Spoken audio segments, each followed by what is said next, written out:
ngasi Bonium na phone leiraga haraujabase uraga ko ai yam nungaire ai ayuki chak phau chadribni sengna haige nang charamani ai chak chaduna chale adu ngasi kaisu lambusu phaudrebade harauman gi wagi ngasi Bonium na haraujabase uraga pele he poti yonbadi uwe pot yonba kari kari pono amtang yengo zoom ta thulaga kuri oi Santosh electronic tania ai ju yo le ko ai ju yo le ba sidajida EMI thira leiba yai ko aduna ngasi je ya nang EMI thira na thira ye pujaro haiba adune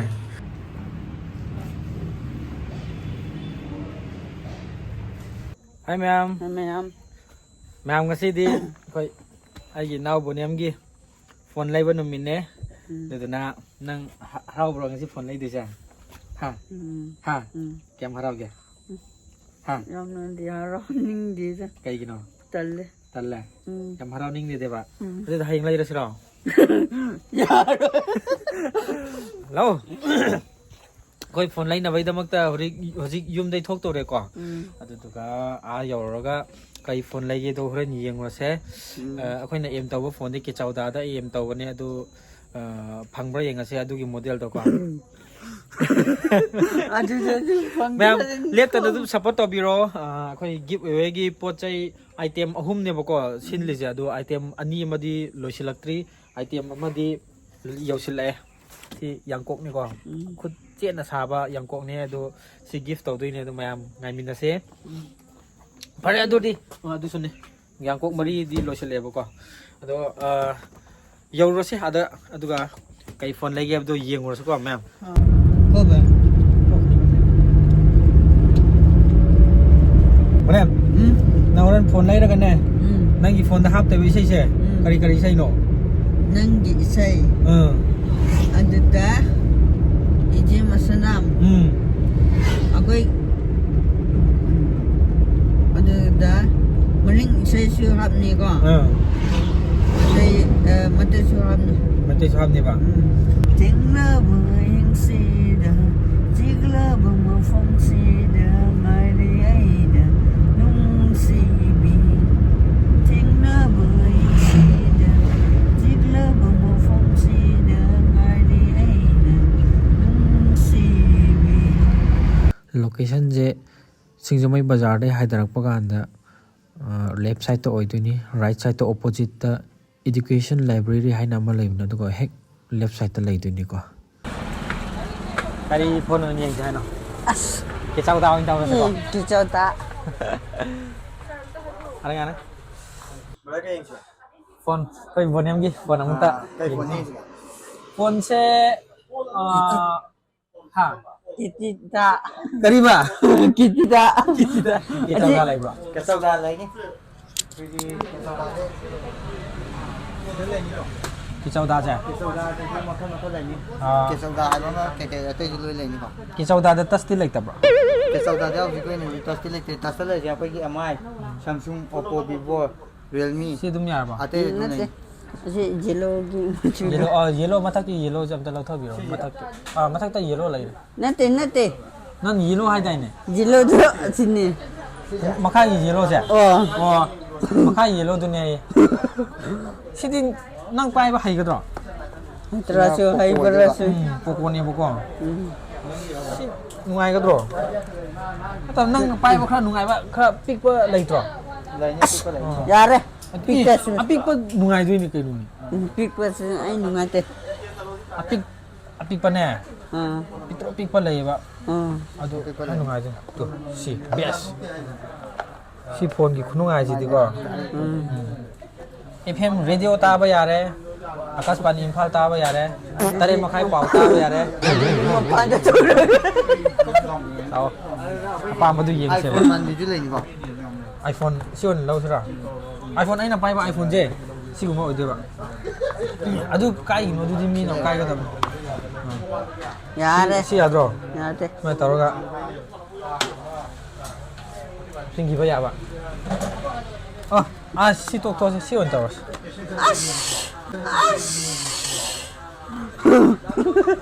sidi nang na Lesabi atau pa makoy rin kala sini.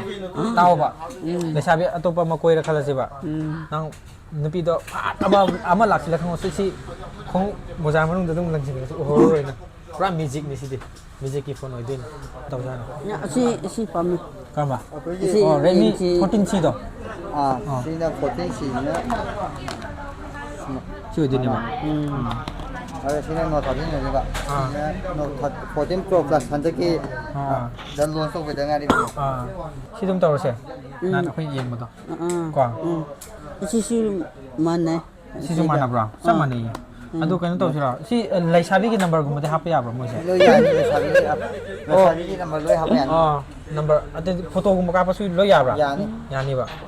Si ang to se. Ya bro. Ya re. Ado kai kai ya gi to hangro nang na. Si ya bro. Ya re. Kai kai ya gi hangro. Kare nang na pa mo do kari nang isay hapa ya bro. Isay number Leisabi number. Leisabi do mga Ilam ni si na hapa si ya. Ya re. Nang Leisabi video kon to siya. No kono phajana hangro ai di khang de ba phone ni maram dai di. Nang na khang mo do. Mukbang to gi video na mo siya. Ado nate moi do Leisabi number mari mga de hina hapa ya de ha mi adu. Leisabi gi unlimited ta pe. Mayam ha pe. Yare ande. Yare. Number hapa ya de yare. Ato padi kai kai. Kai kai ya gi ato podo nang hang. Film ya bro. Ya. Atay di. Isay siyo. Isay su yani ba. Atay di. Ya. Ya. Kai ya no kanu phajana ngawro nang oran ayum yawra ningam jaroi ko angonda. Ai di lo ya ba di si on lau si ha ba ni nang ya da bai ni. Si di lo ya ri ising da thada ba su ya si gi de. Ya re adu di. Adu na kai ya gi no. Kai ya re. Mingchen yeng ba di ya bra. Mingchen ya ni ne. Mingchen yeng ba akoi si mingchen yeng ba ya si di si to. Si de si ya ba. Ya si de si ya. Si le re ge. Adu na. Adu box ki hapa do lo ro si no dum pu Si adu dum pu ro ba. Adu ina free ge ra ge ba. Si di nang mai mar char su chaw taw na ro si da dum tho lai ra ne. Ba. Sma dum tho lai ra ne. Charge taw rồi. Anh hay gì? Sao số tàu rồi con? Cài số cài rồi, thà đỡ số bác cài rồi, xin năm ba số nhà rồi mà vậy. Cài rồi. Ở đây thì si bài hồi chạy rồi. Ở đây thì siêu tàu. Siêu tàu sao? Charger đi. Charge tàu rồi, charger pira rồi. Charge tàu rồi, si cái đấy charge full charge này, đúng lấy được gì? Pra long life battery anh thà gì đi đó. All day. 5160 mAh battery ko 18 watt fast charging 33 watt charging in box si charge tàu na rồi si adum lower se wa re si pick tàu bi ro du pick tàu rồi ra si dum pai ka ba ya re dum ya ni ai ha pick tàu sal la ge khabar na yom bi ro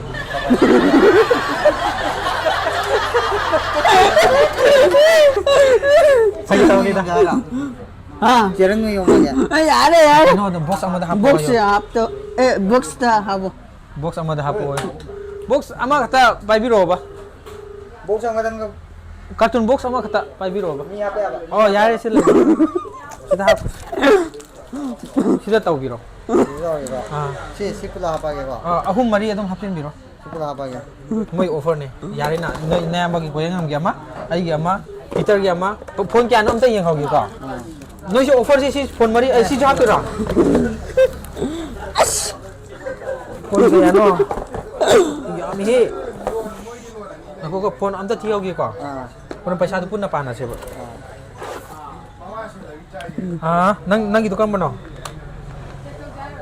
Sira. Nang itu kan mano. Magi ani pitho gi sama na. Oh sama na. Black amma ga white amma ga pairo. Adu pairo ka. Asi ani na nang pairo ba. Yari ka. Yari ko. Sina ako nang kamalaw kaya no. Silaw kira. Si yara. Si koyingam gi. Si Peter gi taw bira sira. Peter si black sina pa dura. Si Natan nang mix ama taw gira ama. Ani pa yo ba nang gi. Kali gi. Hayang video nam na ai gi su video nam na ba phone gi ama ga. Adu si unto si amana asi si pairo ko.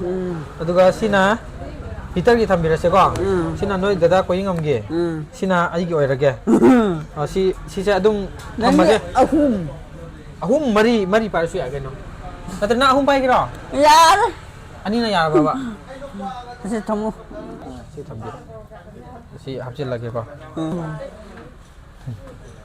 ꯌꯥꯔꯦ ꯄꯩꯁꯥ ꯀꯌꯥ ꯇꯥꯔꯦ ꯄꯥꯕꯤꯔꯣ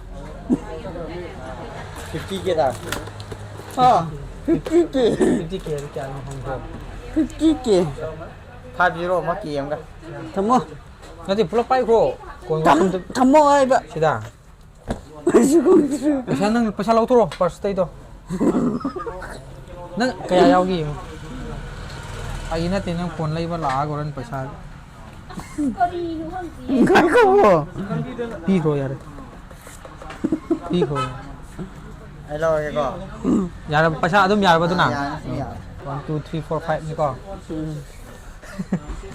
ꯃꯥꯏꯗꯤ phone ꯁꯤꯗꯤ 5ꯗꯤ ꯄꯥꯝꯗꯕ꯭ꯔꯣ? ꯐꯪꯗ꯭ꯔꯦ ꯁꯤꯗꯤ ꯂꯩꯔꯣꯏꯗ꯭ꯔꯣ ꯑꯉꯥꯡꯒꯤ ꯄꯨꯈꯤꯁꯤꯔ ꯆꯥ ꯁꯤ ꯅꯨꯄꯤ ꯂꯣꯟ ꯀꯣꯏ ꯌꯥꯗꯣꯏꯅꯤ ꯑꯗꯨꯗꯤ ꯐꯣꯟ ꯄꯤꯕꯤꯔꯛꯄꯩ ꯊꯦꯡꯛ ꯌꯨ ꯍꯥꯏꯈ꯭ꯔꯣꯅꯦ ꯑꯃꯗ ꯍꯦꯟꯁꯦꯛ ꯇꯧꯈ꯭ꯔꯣ ꯃꯤꯠꯇꯨ ꯐꯖꯅ ꯌꯦꯡꯉꯣꯅꯦ ꯑꯗꯨ ꯃꯊꯪ ꯑꯃꯨꯛ ꯂꯥꯛꯀꯦ ꯐꯖꯅ ꯍꯥꯏꯔꯝꯃꯨ ꯃꯊꯪꯗ ꯂꯥꯛꯀꯦ ꯀꯩꯗ ꯂꯥꯛꯇꯣꯏꯅꯣ ꯒꯥꯔꯤ ꯇꯣꯡꯉ ꯂꯥꯛꯇꯣꯏꯅꯤ ꯍꯦꯂꯤꯀꯣꯞꯇꯔ ꯍꯦꯂꯤꯀꯣꯞꯇꯔꯗꯤ ꯈꯝꯕ ꯂꯩꯇꯦ ꯍꯧꯖꯤꯛꯇꯤ ꯅꯝꯕ ꯌꯥꯕ ꯇꯁ ꯅꯝꯕ ꯆꯠꯄꯗꯣ ꯉꯁꯥꯏꯒꯤ ꯑꯗꯨ ꯂꯧꯔꯁꯤꯀꯣ ꯁꯤꯗꯤ ꯈꯤꯇꯪ ꯅꯨꯄꯤ ꯃꯥꯜꯂꯦ ꯁꯤꯒꯤ ꯃꯆꯨꯁꯤꯗ ꯑꯣꯏꯅ ꯌꯦꯡꯉꯁꯦ ꯁꯨꯝ ꯌꯦꯡꯉꯣ ꯌꯥꯔꯦꯀꯣ ꯌꯥꯔꯦꯀꯣ ꯍꯧꯖꯤꯛꯇꯤ ꯑꯗꯨꯗꯤ ꯑꯟꯕꯣꯛꯁꯤꯡ ꯇꯧꯔꯒꯦ ꯑꯗꯨ ꯄ꯭ꯔꯥꯏꯁꯇꯤ ꯀꯌꯥ ꯂꯩꯒꯦ ꯁꯤꯒꯤ ꯃꯥꯒꯤ ꯄ꯭ꯔꯥꯏꯁꯁꯦ 12,000 ꯂꯥꯛꯀꯅꯤ 12,000 ꯑꯣꯟꯂꯥꯏꯟ ꯑꯦꯝ ꯑꯥꯏ ꯁ꯭ꯇꯣꯔꯗ ꯂꯩꯕ ꯄ꯭ꯔꯥꯏꯁꯇꯣ ꯑꯗꯨ ꯑꯗꯨꯝ ꯑꯩꯈꯣꯏ ꯁ꯭ꯇꯣꯔꯒꯤ ꯑꯣꯏꯅ ꯑꯣꯟꯂꯥꯏꯟ ꯄ꯭ꯔꯥꯏꯁꯇ ꯄꯤꯗꯣꯏꯅꯤ ꯅꯠꯇꯦ ꯌꯦꯡꯁꯦꯕ ꯌꯦꯡꯕꯁꯨ ꯐꯥꯗꯕꯅꯤ ꯍꯧꯖꯤꯛꯇꯤ ꯅꯝꯕ ꯌꯥꯕꯗꯣ ꯑꯣꯏꯔꯗꯕꯅꯤ ꯅꯠꯇꯦꯕ ꯁꯤ ꯂꯧꯊꯣꯛꯔꯒꯀꯣ ꯑꯗꯨ ꯁꯤꯒ ꯀꯔꯝꯕ ꯄꯥꯝꯒꯦ ꯁꯤꯅ ꯑꯁꯤ ꯌꯦꯡꯗ꯭ꯔꯤꯕ ꯑꯩꯁꯨ ꯈꯪꯗ꯭ꯔꯤꯕ ꯆꯞ ꯃꯥꯟꯅꯗꯣꯏꯅꯦ ꯆꯞ ꯃꯥꯟꯅꯗꯣꯏꯅꯦ ꯑꯗꯣ ꯍꯧꯖꯤꯛꯇꯤ ꯅꯝꯕ ꯌꯥꯕꯗꯣ ꯅꯝꯕ ꯌꯥꯕꯗꯣ ꯑꯣꯏꯅ ꯇꯧꯕꯤꯔꯁꯤꯀꯣ ꯁꯤꯗꯤ ꯅꯝꯕ ꯌꯥꯗꯕꯅꯤꯅ ꯅꯝꯕ ꯌꯥꯕꯗꯣ ꯑꯣꯏꯅ ꯇꯧꯔꯁꯤ ꯑꯗꯨꯗꯤ ꯑꯟꯕꯣꯛꯁꯤꯡ ꯍꯧꯔꯁꯦ ꯀꯂꯔꯁꯦ ꯁꯤꯁꯦ ꯕ꯭ꯂꯨ ꯁꯤ ꯃꯆꯨ ꯑꯣꯏꯗꯣꯏꯕ ꯌꯥꯔꯦꯀꯣ ꯌꯥꯔꯦ ꯂꯧꯊꯣꯛꯑꯣ ꯉꯝꯗ꯭ꯔꯦꯕ Happy birthday to em ơi 오늘에 이제 이제 birthday 거 이제 너 sợ ai sợ 와우 아 잘해고 ꯆꯞ 야래 진짜 짱만 잘해고 야래 ꯐꯣꯟ ꯀꯔꯝꯕ ꯄꯥꯝꯃꯤꯅꯣ 아 씨네 시시나 가니고 다득이니 시부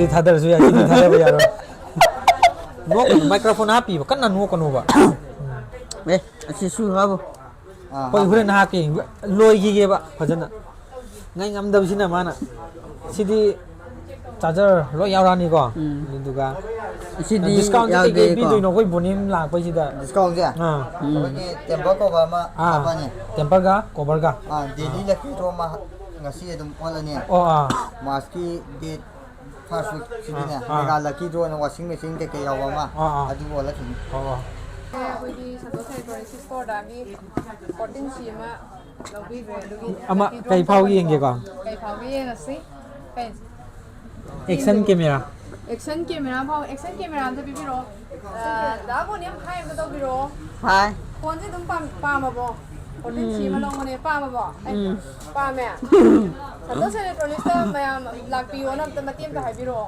Santosh Santosh electronics electronics aduda mayamsu lakpiro mayamsu lakpiyo ꯂꯥꯛꯄꯤꯌꯨ ꯃꯌꯥꯝ ꯑꯩꯈꯣꯏ ꯍꯧꯖꯤꯛꯀꯤ ꯑꯩꯈꯣꯏꯒꯤ ꯗꯥ ꯕꯣꯅꯤꯌꯝꯅ 14C ꯑꯃ ꯂꯧꯕꯅꯦꯕꯀꯣ ꯑꯗꯣ ꯍꯧꯖꯤꯛꯀꯤ ꯂꯛꯀꯤ ꯗ꯭ꯔꯣ ꯇꯧꯕꯗꯣ ꯑꯦꯛꯁꯟ ꯀꯦꯃꯦꯔꯥ ꯁꯤꯁꯦ ꯌꯥꯝ ꯐꯥꯎꯈ꯭ꯔꯦ ꯌꯥꯝ ꯅꯨꯡꯉꯥꯏꯔꯦ ꯁꯤ ꯂꯩꯔꯦꯀꯣ ꯗꯥ action camera adu GoPro ni ne side GoPro GoPro gi type ne ba adudi nang blogger oiba yare ko thank you Bonium gi sim phawre ko photo namjilo photo di nang so muk namo che nam gre ne ai di nam roi do ha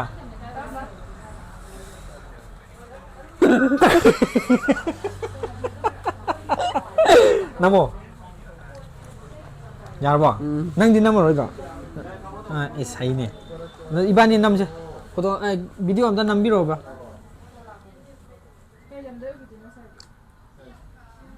내고 삼도 마이카비 나까이 쿠기 타입다 아스토고노와 기장 바잔제게 들어게 내고 뭐야 이따 아들아 마타이 용 말라보 보넴기 Redmi 14cm 레이레 아두두가 시나 럭키 드로다 파워보네고 쿠닥다 매나 시디마기 다오네 nó xí ba cái đông năng YouTube blog hầu bây giờ đây này nhà đây qua xe bài rồi giờ thank you Santosh Electronics hay rồi thank you Santosh Electronics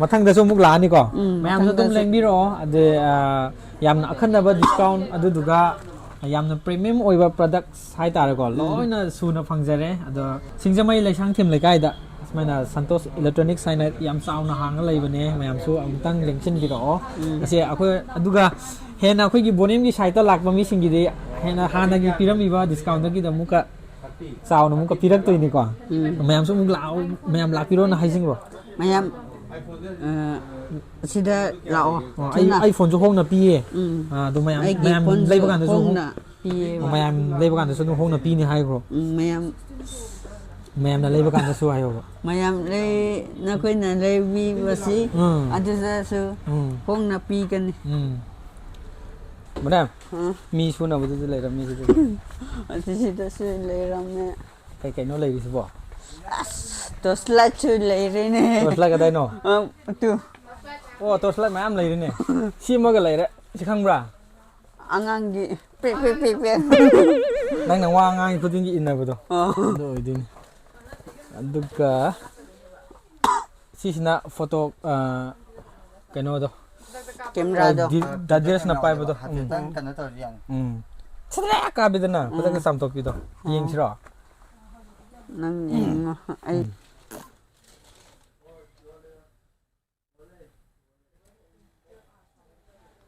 thola ni to thola ni dot print no de ne ko ki grey print na mo jar ko wow wow sidi mai ta re bone da sai bi da pura ka pa ya si ma'am ji ne pambi ba sing na Santosh Electronics adum lak pi ba ya ni ko leijare ahan bagi akhoi khulang khang photo do ina ai di sak chu mi nang ji sak una ma li da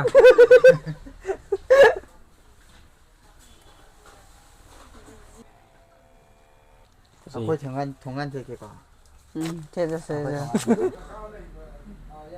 Bonium maning gi jena nang lap da wa ông cái gì mà hai đứa chalo ha post taro post photo copy ni ko Si Cameraman ai hero.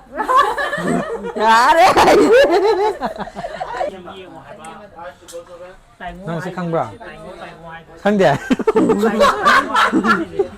Bonia I love you I love you hai ne I love you ya I love đấy you hai 시제 이칸칸 오다나 산토스 엘로토닉다 보네미 이반이지 lau 탱가이네 보고 탱가이네더라 아데 이반이지 양때 얘가 선비 형네 이반이 서만이 양나더라 얘네들 여기서 얘기잖아 온다 nang là yang ngoài và kia yang bạ 아니 양 와이비 양 와도 나나 온데 시카 줄래도 가지 너 봐. 아무도 양 와. 하러네. 아빠네 아무도 양 온데 완판 게 봐. ngasi jenana Santosh Electronics tane apa offer mayam pi hadana la ibane bako idale jiba washing machine la de gis dale TV adagi phone iPhone ju luan da thai ko mayam ma luan da thare hodi si adi kya ko EMI da loina luan da pi de ko pi bani na nang ju si dai da kai no ma yeng gi la ne bako adana ga pam di yeng ba Ông thấy dùng ada nang di ngasi Santosh da ai dai ne ba pau tai ai non na tham ni hai chumbra Mày sang rồi rồi. ha kệ kai gi no Đây chờ ạ. Santosh Sige đi em ạ. sư công ty ate sigi dukan minje Santosh Electronics ka we bako sigi dukan da ne ba hoji nang la ije Santosh Electronics ka ne ai ju yo le bako ai ju yo le ba sidai ji da EMI thi le be ya ye bako aduna ngasi je nang EMI thido na thi de pujaro haiba loina suna leire ni site sina 7.5 7.5 ꯍꯥꯏꯗꯤ kilo 3.5 ꯁꯨꯕ ꯌꯥꯏ ꯍꯥꯏꯕ ꯁꯤꯗ ꯀꯣ kilo 3 ꯇꯩ ꯍꯦꯟꯒ꯭ꯔꯗꯤ ꯌꯥꯔꯣꯏ ꯅꯪ kilo ꯀꯌꯥ kilo ꯅꯪꯒꯤ ꯁꯨꯕ ꯌꯥꯔꯦ ꯁꯤꯗꯤ 1,600 ꯏꯁꯤꯡ ꯂꯨꯝꯅꯕ ꯕꯣꯏꯂꯔ ꯀꯣ ꯁꯤꯁꯨ ꯕꯣꯏꯂꯔ ꯏꯂꯦꯛꯇ꯭ꯔꯤꯛꯀꯤ ꯉꯥꯛꯇꯅꯦꯕ ꯁꯨꯃꯥꯏꯅ ꯃꯈꯥ ꯊꯝꯃꯤꯗꯅ ꯁꯨꯃꯥꯏꯅ ꯇꯧꯗꯣꯏꯅꯦ ꯑꯗꯨꯒ ꯄ꯭ꯔꯗꯛꯁꯤꯡꯁꯦ ꯂꯣꯏꯅꯗꯤ ꯁꯨꯔꯦꯀꯣ ꯁꯤꯁꯦ ꯑꯌꯥꯝꯕꯅ ꯑꯗꯨꯝ ꯂꯣꯏ ꯁꯨꯔꯦ ꯒ꯭ꯌꯥꯁꯀꯤ ꯀꯩꯀꯩ ꯂꯥꯏꯇꯔꯒꯨꯝꯕ ꯀꯩꯒꯨꯝꯕ ꯇꯣꯔꯆ ꯂꯥꯏꯠ ꯀꯩꯀꯩ ꯑꯗꯨꯝ ꯑꯉꯥꯡꯒꯤ ꯁꯥꯟꯅꯄꯣꯠ ꯐꯣꯜꯗꯤꯡ ꯂꯦꯝ ꯑꯣꯏꯗꯣꯏꯕ ꯍꯥꯏꯗꯤ ꯋꯥꯡꯍꯟꯕꯤ ꯌꯥꯕꯤ ꯅꯦꯝꯍꯟꯕꯤ ꯌꯥꯕꯤ ꯆꯥꯔꯖꯦꯕꯜ ꯑꯣꯏꯗꯣꯏꯅꯦꯀꯣ ꯆꯥꯔꯖꯦꯕꯜ ꯑꯣꯏꯗꯣꯏꯅꯦ ꯃꯥꯒꯤ ꯁꯨꯝꯕꯗꯁꯨ ꯑꯗꯨꯝ ꯁꯣꯂꯔꯒꯤ ꯑꯗꯨꯝ ꯂꯩꯅꯤꯀꯣ sina ꯑꯗꯨꯁꯨ ꯁꯣꯂꯔ ꯂꯦꯝ ꯋꯥꯜ ꯂꯦꯝ ꯑꯣꯏꯗꯣꯏꯕ ꯋꯥꯜ ꯂꯦꯝ ꯃꯤ ꯂꯥꯛꯄ ꯀꯥꯟꯗ ꯗꯛ ꯗꯛ ꯉꯥꯟꯕꯤꯗꯣ ꯁꯦꯟꯁꯔ ꯌꯥꯎꯕꯤꯗꯣ ꯃꯥꯏꯗꯣ ꯃꯈꯜ ꯑꯍꯨꯝ ꯂꯥꯛꯀꯅꯤ ꯅꯣꯏ ꯇꯣꯏꯂꯦꯠꯇ ꯑꯃ ꯊꯝꯃꯁꯤꯔꯣ ꯅꯪ ꯊꯤ ꯐꯥꯏꯕ ꯂꯥꯛꯑꯦ ꯍꯥꯏꯔꯗꯤ ꯈꯪꯅꯕ ꯗꯛ ꯂꯥꯎ ꯊꯥꯜꯂꯛꯇꯣꯏꯅꯦ dak laura kiri ꯀꯤꯔꯣꯏ ꯀꯩꯁꯨ sina lairik paba yaba ꯑꯗꯨ ꯅꯨꯄꯤ ꯅꯠꯇ꯭ꯔꯗꯤ ꯌꯥꯗꯦ ꯌꯦꯗꯨꯗꯤ nupi do lairik chu thame ꯂꯥꯏꯔꯤꯛ ꯄꯥꯗ꯭ꯔꯗꯤ ꯌꯥꯗꯦ ꯑꯗꯨ ꯍꯦꯛ ꯂꯥꯏꯔꯤꯛ ꯄꯥꯗ꯭ꯔꯕ ꯃꯩ ꯁꯨꯡ ꯉꯥꯡꯉꯔꯣꯏ ꯑꯗꯨꯒꯤꯗꯤ ꯑꯗꯨꯗ ꯑꯃꯨꯛ ꯇꯣꯔꯆ ꯂꯥꯏꯠꯇꯁꯨ ꯂꯥꯎ ai mapan thoke ꯕꯣꯅꯤꯌꯝ ꯁꯤꯗ ꯂꯩꯔꯦ ꯇꯣ sina sei ꯁꯛꯅꯕ ꯀꯥꯔꯥꯎꯀꯦ ꯁ꯭ꯄꯤꯀꯔ ꯑꯣꯏꯗꯣꯏꯕ ꯁꯤꯁꯤꯅꯅꯦ ꯀꯦꯃꯦꯔꯥ ꯅꯣꯏ ꯌꯨꯝꯗ ꯑꯗꯨꯝ ꯊꯝꯕ ꯌꯥꯔꯦ ꯁꯣꯂꯔꯒꯤ nate camera do adu akoigi film gi ꯅꯠꯇꯦ ꯌꯨꯝꯗ ꯍꯨꯔꯥꯟꯕ ꯆꯪꯕ ꯈꯣꯠꯄ ꯑꯗꯨꯒ ꯌꯨꯝꯒꯤ ꯍꯥꯏꯗꯤ ꯄ꯭ꯔꯨꯐ ꯑꯣꯏꯅꯕꯀꯣ ꯊꯝꯕ ꯀꯦꯃꯦꯔꯥꯗꯨꯅꯦꯕ ꯁꯤꯁꯦ ꯀꯣ ꯃꯥꯒꯤ ꯅꯃꯨꯅ ꯃꯩ ꯆꯪꯉꯔꯣꯏ ꯁꯣꯂꯔ ꯈꯛꯇꯪ ꯁꯣꯂꯔ ꯑꯣꯏꯗꯣꯏꯕ ꯃꯩ ꯗꯔꯀꯥꯔ ꯇꯥꯗꯦ ꯃꯩꯒꯤ ꯗꯔꯀꯥꯔ ꯇꯥꯗꯦ ꯅꯨꯡꯁꯥꯒꯤ ꯃꯉꯥꯜꯁꯦ ꯃꯦꯃꯣꯔꯤ ꯀꯥꯔꯗ ꯁꯤꯅ ꯑꯃ ꯍꯥꯞꯄꯅꯤ ꯑꯗꯨꯝ ꯚꯤꯗꯤꯑꯣ ꯔꯦꯀꯣꯔꯗꯤꯡ ꯑꯗꯨꯝ ꯀꯩꯅꯣ ꯇꯧꯕꯤꯕ ꯁꯨꯃꯥꯏꯅ ꯂꯩꯔꯦꯀꯣ ꯑꯉꯥꯡꯒꯤ ꯄ꯭ꯔꯣꯖꯦꯛꯇꯔ ꯒꯦꯝ ꯑꯉꯥꯡꯒꯤ ꯁꯤꯅ ꯄ꯭ꯔꯣꯖꯦꯛꯇꯔꯁꯤꯗ ꯑꯗꯨꯝ ꯁꯝꯖꯤꯜꯂꯒ ꯑꯗꯨꯝ ꯄ꯭ꯔꯣꯖꯦꯛꯇꯔ ꯁꯝꯖꯤꯜꯂꯒ ꯗꯤꯁꯄ꯭ꯂꯦꯗꯨꯅ ꯄ꯭ꯔꯣꯖꯦꯛꯇꯔ ꯑꯣꯏꯗꯣꯏꯕ ꯑꯩꯈꯣꯏ ꯆꯔꯆꯇ ꯊꯦꯠꯄꯗꯣ ꯇꯤꯚꯤ ꯑꯃ ꯃꯅꯨꯡꯗ ꯐꯤꯗ ꯀꯥꯞꯄꯗꯣ ꯑꯗꯨꯗꯨꯗ ꯀꯥꯞꯄꯒ ꯁꯤꯅ ꯑꯗꯨꯝ ꯁꯥꯟꯅꯕ ꯌꯥꯔꯦ ꯇꯤꯚꯤ ꯗꯔꯀꯥꯔ ꯇꯥꯗꯦ ꯁꯤꯒꯤꯗꯤ ꯁꯤꯅ ꯑꯗꯨꯝ ꯇꯧꯕ ꯌꯥꯔꯦ ꯃꯥꯒꯤ ꯄ꯭ꯔꯣꯖꯦꯛꯇꯔꯁꯤ ꯁ꯭ꯃꯥꯔꯠ ꯑꯣꯏꯗꯣꯏꯅꯤ ꯍꯥꯏꯗꯤ ꯇꯤꯚꯤ ꯑꯦꯟꯗ꯭ꯔꯣꯏꯗ ꯇꯤꯚꯤ ꯑꯃꯒ ꯆꯞ ꯃꯥꯟꯅꯔꯅꯤ ꯅꯦꯠ ꯁꯝꯖꯤꯜꯂꯒ ꯑꯗꯨꯝ ꯌꯦꯡꯕ ꯈꯣꯠꯄ ꯋꯥꯏꯐꯥꯏ ꯁꯞꯄꯣꯔꯠ ꯇꯧꯕꯀꯣ ꯋꯥꯏꯐꯥꯏ ꯁꯞꯄꯣꯔꯠ ꯇꯧꯕ ꯑꯦꯟꯗ꯭ꯔꯣꯏꯗ ꯑꯗꯣ ꯏꯂꯦꯛꯇ꯭ꯔꯣꯅꯤꯛꯁꯀꯤꯗꯤ ꯂꯣꯏꯅ ꯁꯟꯇꯣꯁ ꯏꯂꯦꯛꯇ꯭ꯔꯣꯅꯤꯛꯁꯇ ꯐꯪꯗꯕ ꯏꯂꯦꯛꯇ꯭ꯔꯣꯅꯤꯛꯁꯀꯤ ꯑꯥꯏꯇꯦꯝ ꯑꯃꯠꯇ ꯂꯩꯇ꯭ꯔꯦꯀꯣ ꯂꯣꯏꯅ ꯁꯨꯅ ꯐꯪꯉꯦ ꯍꯥꯏꯇꯥꯔꯦ ꯑꯗꯨꯒ ꯐ꯭ꯔꯤꯖ ꯋꯥꯁꯤꯡ ꯃꯦꯆꯤꯟ ꯂꯣꯏꯅ ꯑꯈꯟꯅꯕ ꯑꯗꯨꯒ ꯍꯦꯟꯅ ꯃꯣꯏꯒꯤ ꯈꯨꯗꯣꯡꯆꯥꯕ ꯍꯥꯏꯔꯒꯗꯤ ꯑꯇꯣꯞꯄ ꯗꯨꯀꯥꯟꯒꯤ ꯇꯣꯞ ꯍꯥꯏꯇꯥꯔꯦ ꯁꯤꯁꯤꯗ ꯁꯟꯇꯣꯁ ꯏꯂꯦꯛꯇ꯭ꯔꯣꯅꯤꯛꯁꯀꯤ ꯑꯣꯏꯅ ꯇꯣꯉꯥꯟꯕ ꯃꯑꯣꯡꯗ ꯂꯣꯟꯒꯤ ꯈꯨꯗꯣꯡꯆꯥꯕ ꯂꯣꯏꯅ ꯄꯤꯖꯩꯀꯣ ꯑꯗꯣ ꯏꯟꯇꯔꯦꯁ ꯈꯔ ꯌꯥꯎꯔꯒ ꯑꯁꯨꯃꯥꯏꯅ ꯂꯣꯟꯒꯤ ꯄꯤꯖꯩ ꯐꯣꯟꯒꯤ ꯑꯣꯏꯅꯗꯤ ꯁꯦꯝꯁꯪ ꯑꯃꯁꯨꯡ MI ꯀꯝꯄꯦꯅꯤꯒꯤ ꯑꯣꯏꯅ 0% ꯏꯟꯇꯔꯦꯁꯇ ꯑꯣꯏꯗꯣꯏꯅꯤ ꯑꯗꯨꯒ ꯑꯇꯣꯞꯄ ꯀꯝꯄꯅꯤꯒꯤ ꯐꯣꯟꯁꯤꯡꯅ ꯏꯟꯇꯔꯦꯁ ꯈꯔ ꯌꯥꯎꯔꯒ ꯂꯣꯟꯗꯤ ꯂꯣꯏꯅ ꯌꯥꯕꯒꯤ ꯈꯨꯗꯣꯡꯆꯥꯕꯗꯣ ꯑꯗꯨꯃꯥꯏꯅ ꯄꯤꯖꯩꯀꯣ ꯑꯩꯈꯣꯏꯒꯤ ꯑꯥꯏꯐꯣꯟ ꯐꯥꯎꯗ ꯂꯣꯏꯅ ꯂꯣꯟ ꯌꯥꯔꯦ ꯍꯥꯏꯇꯥꯔꯦꯀꯣ ꯁꯟꯇꯣꯁ ꯏꯂꯦꯛꯇ꯭ꯔꯣꯅꯤꯛꯁꯇ ꯃꯌꯥꯝꯁꯨ ꯑꯗꯨꯝ ꯂꯩꯁꯤꯟꯕꯤꯔꯛꯑꯣ ꯑꯗꯨꯗꯨꯒ nangna ko first nang chu layo ꯑꯩꯁꯨ ꯂꯩꯒꯦ ꯌꯥꯔꯦ ꯑꯩ ꯂꯨꯍꯣꯡꯂꯝꯗꯥꯏꯗ ꯂꯩꯔꯒꯦꯀꯣ ꯁꯤ ꯁꯣꯐꯥꯁꯤ ꯍꯤꯞꯄꯣ ꯑꯝꯇ ꯅꯨꯡꯉꯥꯏꯕ꯭ꯔꯥ ꯌꯦꯡꯉꯣ ꯁꯤꯒꯤ ꯁꯣꯐꯥꯁꯤꯁꯨ ꯑꯗꯨꯝ ꯁꯟꯇꯣꯁ ꯏꯂꯦꯛꯇ꯭ꯔꯣꯅꯤꯛꯁꯇ ꯂꯣꯏꯅ ꯐꯪꯒꯅꯤꯀꯣ ꯈꯤꯇꯪ ꯉꯥꯊꯧꯅꯤ ꯑꯗꯨ ꯅꯪ ꯇꯤꯚꯤ ꯌꯦꯡꯕ ꯈꯣꯠꯄ ꯐꯣꯟ ꯋꯥꯔꯤ ꯁꯥꯟꯅꯕ ꯈꯣꯠꯄ ꯂꯣꯏꯅ ꯌꯥꯔꯦꯀꯣ ꯁꯤ ꯒ꯭ꯌꯥꯁꯀꯤ ꯑꯣꯏꯗꯣꯏꯅꯤ ꯄꯣꯔꯇꯦꯕꯜ ꯑꯣꯏꯗꯣꯏꯅꯤꯀꯣ ꯂꯣꯏꯅ ꯊꯨꯞꯆꯤꯜꯂꯒ ꯑꯃꯨꯛꯀ ꯈꯥꯎꯗ ꯁꯨꯛ ꯆꯥꯎꯕ ꯈꯥꯎꯁꯤꯗ ꯑꯗꯨꯝ ꯅꯝꯁꯤꯜꯂꯒ ꯑꯗꯨꯝ ꯄꯨꯈꯤꯕ ꯌꯥꯔꯦꯀꯣ ꯂꯥꯛꯑꯣ ꯑꯗꯨꯗꯤ ꯁꯣꯝꯗ ꯑꯃꯨꯛ ꯀꯩꯀꯩ ꯂꯩꯒꯦ kariro ꯀꯩꯅꯣ akoigi ꯀꯔꯤ huda ꯍꯥ singbare udo aduda ꯅꯠꯇꯦ kari ꯁꯦ ꯅꯣꯡꯃꯩꯅꯦ ꯅꯨꯡꯁꯤꯠꯀꯤ ꯅꯣꯡꯃꯩ ꯚꯦꯀ꯭ꯌꯨꯝꯅꯤꯀꯣ ꯚꯦꯀ꯭ꯌꯨꯝ ꯀ꯭ꯂꯤꯅꯔꯅꯦ ꯄꯣꯔꯇꯦꯕꯜꯅꯦ ꯑꯩꯈꯣꯏꯒꯤ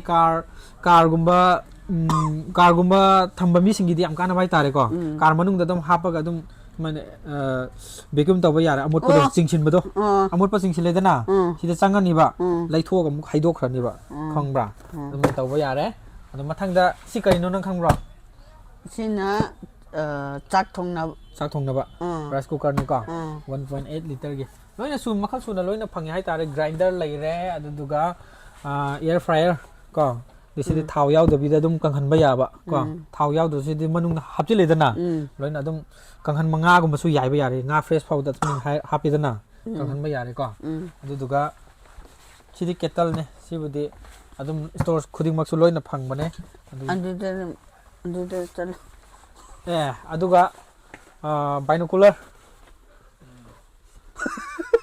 ꯕꯥꯏꯅꯣꯀꯨꯂꯔ ꯈꯪꯕ꯭ꯔꯣ ꯇꯣꯔꯄꯤꯟꯔꯣ ꯇꯣꯔꯄꯤꯟ ꯇꯣꯔꯄꯤꯟ ꯇꯣꯔꯄꯤꯟ ꯍꯥꯏꯁꯤꯕꯨ ꯃꯤ ꯃꯃꯤꯡꯂꯣ ꯅꯠꯇꯦ ꯅꯣꯡꯃꯩ ꯀꯥꯞꯅꯕ ꯑꯗꯨꯝꯅ ꯇꯣꯔꯕꯤꯟ ꯌꯦꯡꯕꯗꯣ ꯗ꯭ꯔꯨꯕꯤꯟ ꯇꯣꯔꯕꯤꯟ ꯗ꯭ꯔꯨꯕꯤꯟꯗ꯭ꯔꯣ ꯁꯤꯁꯤꯅ ꯕꯥꯏꯅꯣꯀꯨꯂꯔꯅꯤꯀꯣ ꯕꯥꯏꯅꯣꯀꯨꯂꯔꯁꯦ ꯍꯥꯏꯐꯦꯠꯇꯪ ꯌꯦꯡꯁꯤꯔꯣ ꯌꯦꯡꯉꯣ ꯐꯥꯛ ꯇꯧꯔꯒ ꯌꯦꯡꯈꯥꯏꯁꯦꯀꯣ ꯑꯗꯨꯗꯤ ꯁꯣꯝꯗ ꯊꯣꯛꯂꯛꯑꯣ ꯂꯥꯛꯑꯣ ꯁꯣꯝꯗ ꯊꯣꯛꯂꯛꯑꯣ ꯂꯥꯛꯑꯣ ꯑꯃꯨꯛꯁꯤ ꯊꯣꯛꯇꯧꯕ ꯀꯅꯥ ꯎꯒꯦ ꯌꯦꯡꯉꯣ ꯑꯝꯇ ꯉꯥꯏꯈꯣ ꯑꯩ ꯌꯦꯡꯒꯦ ꯅꯪ ꯈꯤꯇꯪ ꯂꯩꯔꯝꯅꯤ ꯈꯤꯇꯪ ꯊꯩꯗꯣꯛꯑꯣꯌꯦ ꯀꯦꯃꯦꯔꯥꯃꯦꯟꯗꯣ ꯀꯅꯥ ꯎꯏ ꯇꯥꯏꯉꯣ ꯎꯕ꯭ꯔꯣ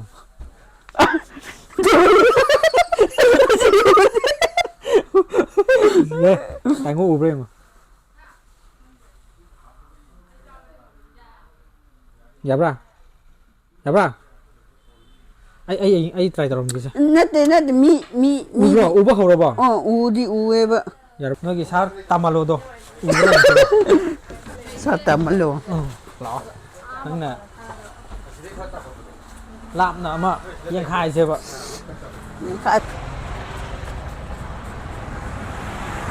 ꯌꯦꯡꯈꯥꯏꯌꯣ ꯁꯣꯝꯗ ꯀꯅꯥ ꯎꯒꯦ ꯑꯝꯇ ꯌꯦꯡꯉꯣ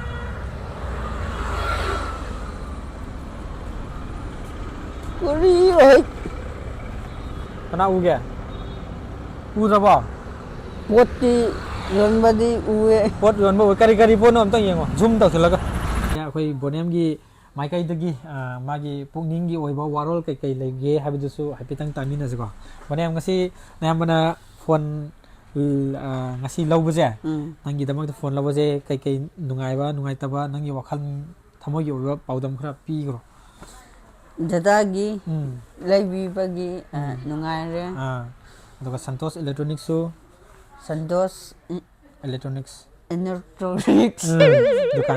ꯗꯨꯀꯥꯟꯗꯁꯨ ꯅꯨꯡꯉꯥꯏꯖꯔꯤ ꯑꯩꯉꯣꯟꯗ ꯑꯣꯐꯔ ꯆꯥꯎꯅ ꯄꯤꯕꯤꯕ ꯑꯣꯐꯔ ꯆꯥꯎꯅ ꯄꯤꯖꯔꯤ ꯑꯩꯉꯣꯟꯗꯁꯨ ꯅꯈꯣꯏꯁꯨ ꯂꯥꯛꯑꯣ ꯑꯣꯐꯔ ꯑꯗꯨꯝꯅ ꯄꯤꯅꯤ ꯕꯣꯅꯤꯌꯝꯒꯤ ꯁꯥꯏꯠꯇꯒꯤ ꯂꯥꯛꯄ ꯕꯣꯅꯤꯌꯝꯒꯤ ꯁꯥꯏꯠꯇ ꯂꯥꯛꯄ ꯃꯤꯁꯤꯡꯗꯤ ꯁꯥꯏꯠꯇ ꯂꯥꯛꯂꯒꯗꯤ ꯑꯣꯐꯔ ꯑꯗꯨꯝꯅ ꯄꯤꯔꯅꯤ ꯀꯃꯦꯟ ꯑꯩꯒꯤ ꯐꯣꯟ ꯅꯝꯕꯔꯗꯣ ꯑꯗꯨꯗ ꯐꯣꯟ ꯅꯝꯕꯔꯒꯤ ꯀꯟꯇꯦꯛ ꯒ꯭ꯔꯥꯃꯥꯔꯁꯤ ꯁꯣꯏꯔꯦ ꯑꯩꯒꯤ ꯐꯣꯟ ꯅꯝꯕꯔ ꯄꯥꯝꯃꯗꯤ ꯀꯃꯦꯟꯗ ꯃꯦꯁꯦꯖ ꯇꯧꯕꯤꯔꯝꯃꯣ ꯍꯥꯏꯌꯣ ꯏꯆꯝ ꯆꯝꯅ ꯀꯔꯤ ꯑꯩꯒꯤ ꯐꯣꯟ ꯅꯝꯕꯔ ꯄꯥꯝꯃꯗꯤ ꯀꯃꯦꯟꯗ ꯄꯤꯕꯤꯔꯝꯃꯣ ꯍꯥꯏꯌꯣꯕ ꯑꯩꯒꯤ ꯐꯣꯟ ꯅꯝꯕꯔ ꯄꯥꯝꯔꯗꯤ ꯀꯃꯦꯟꯗ ꯄꯤꯕꯤꯔꯝꯃꯣ ꯄꯤꯗ꯭ꯔꯗꯤ ꯐꯪꯗ꯭ꯔꯦ ꯍꯥꯏꯌꯣ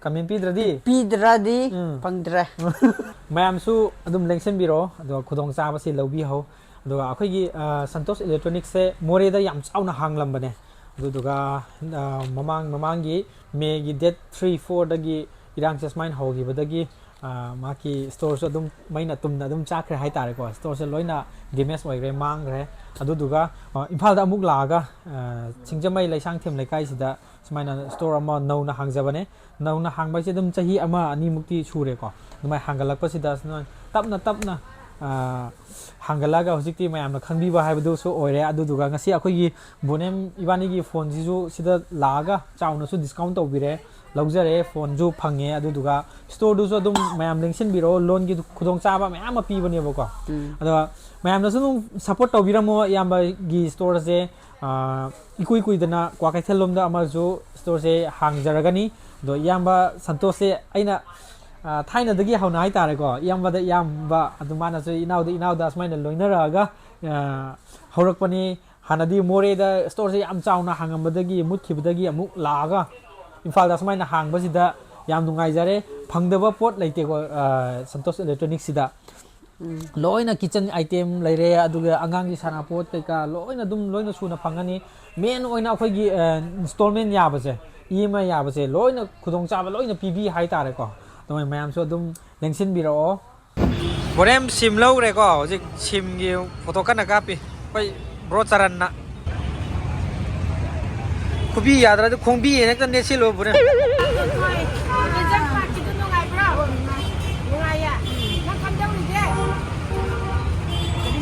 nungai ni tong ngasi bonem amasung ibani gi sam tak pham je uripok yam bem lai kai da lai bane bapa dukan maming je Samson kat saina lai bane ai ulak bazar over bridge lom dei lak pada smain lai ko lak pada heritage school som da lai hore tang haidaraga big big cake haina ma lai bane ba ki jigi hek opposite oi de ba sida makada physio care ana ma lai bane ni hek mathakta sida Samson kat saina lai do de ba aduga somgi irreversible ju rom de haigala na left ta lai de ba ko sigi big big cake sigi hek opposite ta promise lai bane a promise to sida lai hek opposite main lai re ba lang ra tholang ra sam ka kita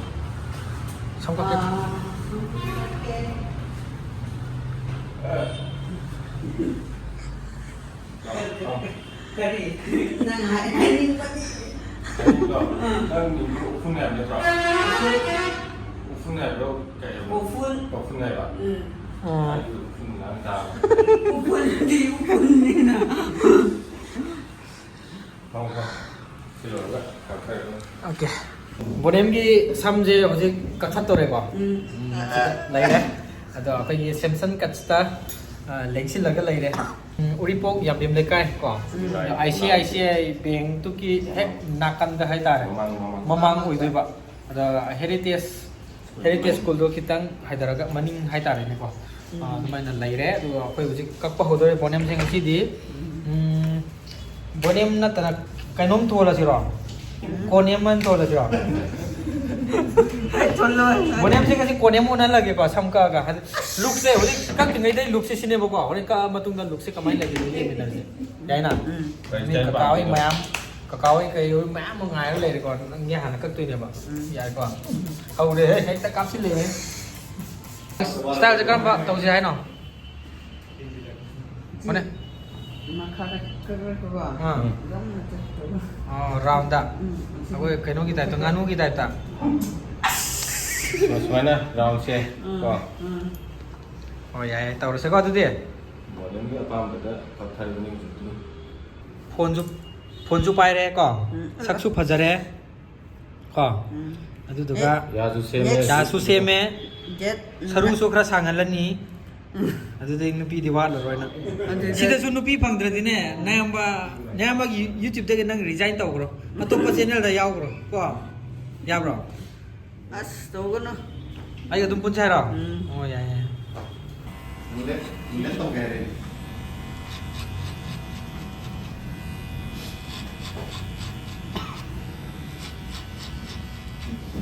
Mà mình phải trồng cái gì?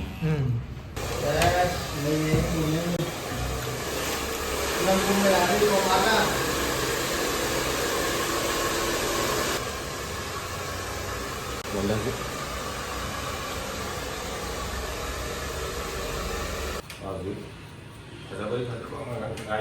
adune ya haira sem gre phone haira paisil le aduga samara na le Ya xem beri di mana pina mungkin gede. Paham juga.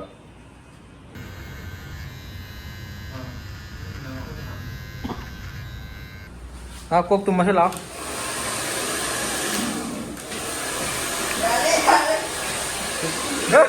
cái nó không nan thui rồi các lo đâu nó đi không đi Buka penelitian kamu nih. Cuma apa? Cuma kamu. Nanti. semua bra 공주다 3개월 방송입니다.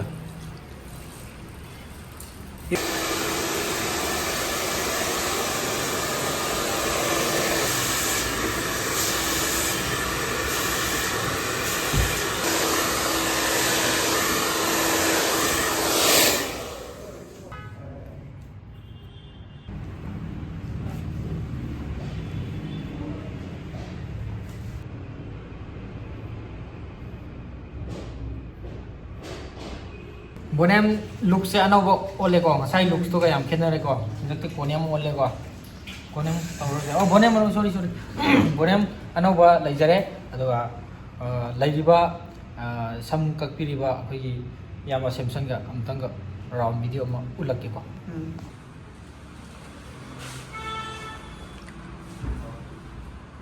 postare ne ko tak snow khayo ko no adu nang ne amda kai hainin ge yamda yamba chamkak pi bai thank you adu fo hai ba hidri bana hojik pa phajana hawgala phajana hayo se handshake ka tawra ga phajana hayo kyam nungai ga ja da Samson hayo da Samson thank you hayo da Samson thank you most welcome Bonium muthang lo ko hoi hayo ne phajal style makan ni ka asi Samson katsta lengbira iba ay yamba masung ay Bonium asi di sak ano on gre ko do mayam su amtang mahaw tang view yamba Samson katski swai da lairiba area sing na di loina sak hangbirang gani Imphal area gi di ado lairiba jaga se nga sai na su location hab sagri dunia ka uripok yam yam lai kai oi jini boko ado Samson kat sai na yam chaw na hanga laibani anauba somda gi branch hana di somda yaro maga somda muka nau na hang bo oi jini boko dong si Bonium gi looks on gre mayam su hana gi looks to hana dagi anoba looks oninga gadi Samson kasta adum laga lengsin biro ado smai tawrga ngasi di Bonium gi phone ju lai ure aduga masana na yumda hanjinge na koi samju ka ure smai tawrga anau video muk thagat pa ngamba mu oijarge hojik yawone hojik akoi yum yore Bonium chalo imadi yang haluro moi te ma de lambi da lai ramai ko chal kha thun chalo ne as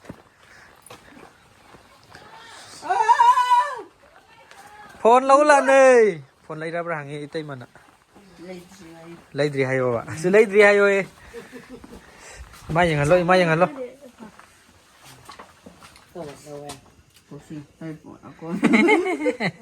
phajabra hayo ne ima da phajabra hayo ne ai phone kau he ai phone no Samsung ra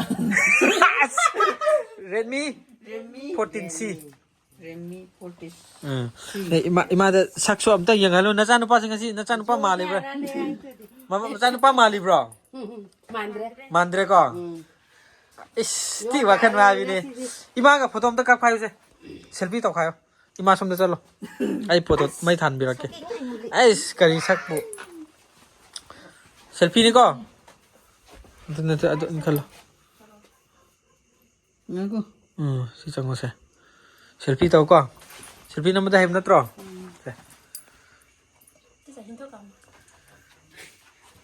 ngasi Bonium na harau jab se uraga pele he ai ara tu mu